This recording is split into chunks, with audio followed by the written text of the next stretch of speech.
Hello and welcome, all you beautiful and magical and lovely souls. Happy Ostara. Happy spring equinox. I hope you're all having an amazing morning, afternoon, or evening, whatever time it happens to be. And thank you so much for tuning in. So, the subject of today's talk, as you can see, is Stoicism for spiritual people. I'm going to keep this relatively brief and to the point, but hopefully impactful. So, before I get into it, please take a moment to like the video, comment below if you feel called, subscribe and turn on the bell if this content resonates with you and like to see more like it, and even donate if you feel called. So, equinox, equal night and day. A time to reflect on the harmony and balance of nature and to reflect and think about fostering more balance and harmony in your life too. Um, I don't know about y'all, but this equinox has been one of the most profound and powerful equinoxes that I've ever experienced since I've started to become spiritually in tune and paying attention to these things. Um, yeah, like it was the day after equinox technically, but on the 21st, the morning of the 21st, when that sunrise hit, just, oh my gosh, a wave of peace and serenity washed over me. But it was just so incredibly energizing and empowering. Like,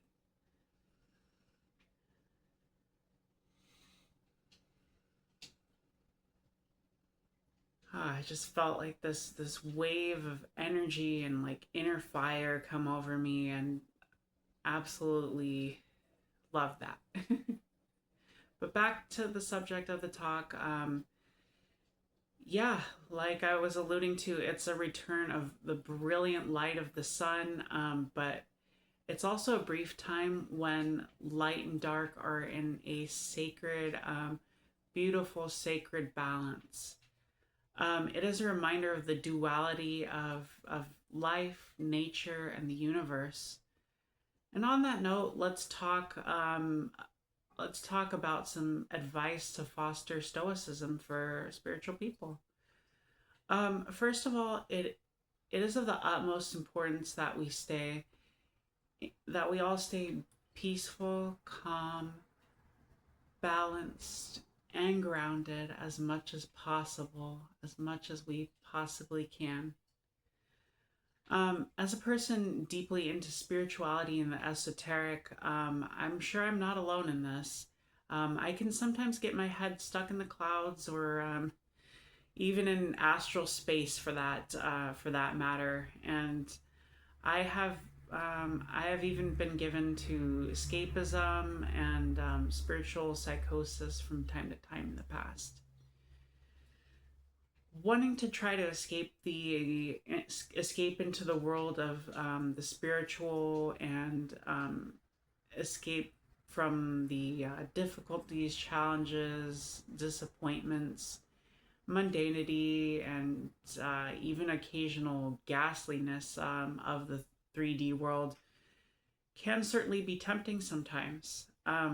But not only do we have responsibilities and obligations here in the 3D world, we also have people who love us and are counting on us. And we have our own love, joy, and creative spark to give to the world. We also have a lot of learning and growing to do out there in the real world. A lot of the most profound insights can only be learned in the 3D world. And that's a big part of the reason why we were even incarnated here in the first place. For all these reasons, it is very important to keep our feet on the ground and stay balanced, centered, and grounded. Be down to earth, at least some of the time. yes, stay your hopeful, idealistic, and positive selves, and stay open and receptive to messages from the beyond. And yes, have your head in the clouds at least some of the time, but keep your feet firmly on the ground most of the time, anyway.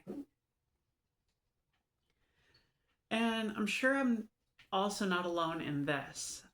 We spiritual types can also be prone to try to change others and to change the world.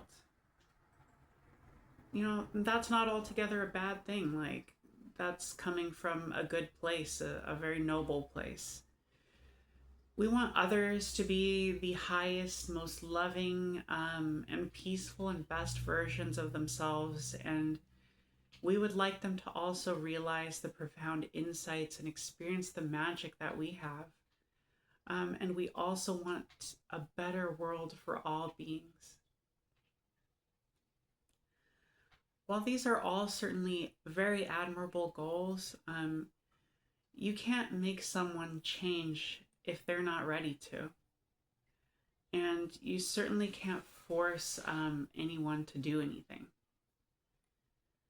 Don't try to change others. You cannot control what they do or change them. You can only change yourself.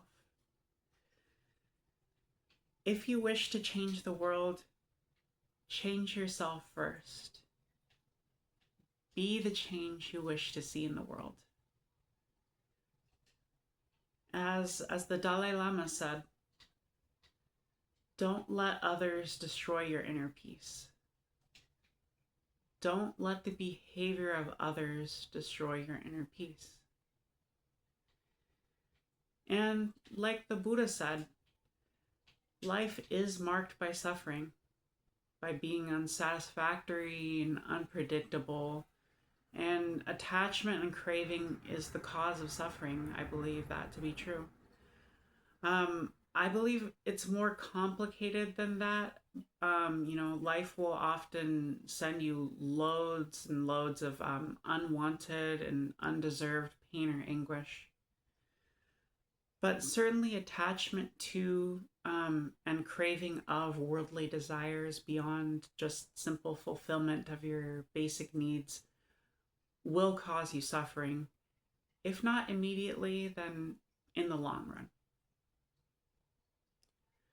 Likewise, attachment to outcomes will also cause you suffering. Don't be too attached to the outcome. Be focused, persistent, and determined, and consistent in your efforts. Focus on putting in the work, but don't be attached to the ultimate outcome.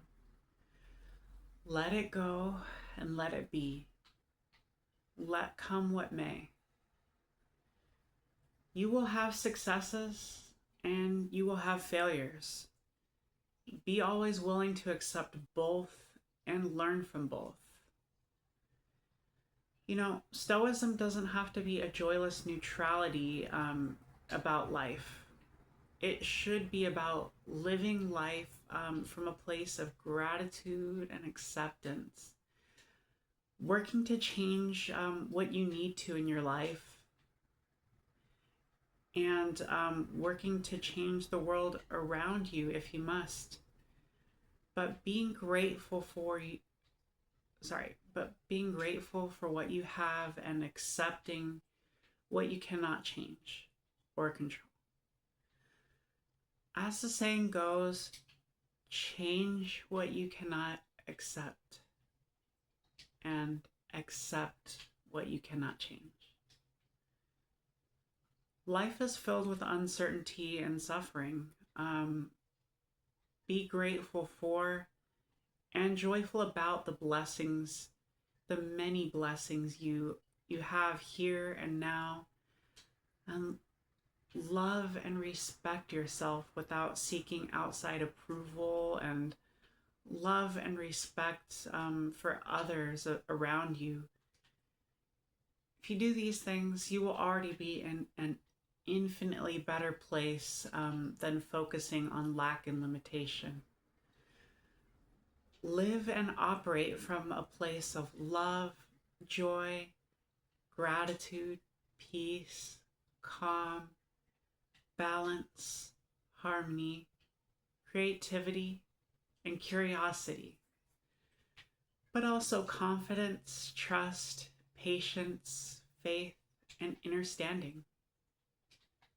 Live every day and every moment to the fullest, letting your higher self and your intuition being the guide. Serve your highest good and the highest good of the collective. And please remember to change what you cannot accept, but gracefully accept the things that you cannot change.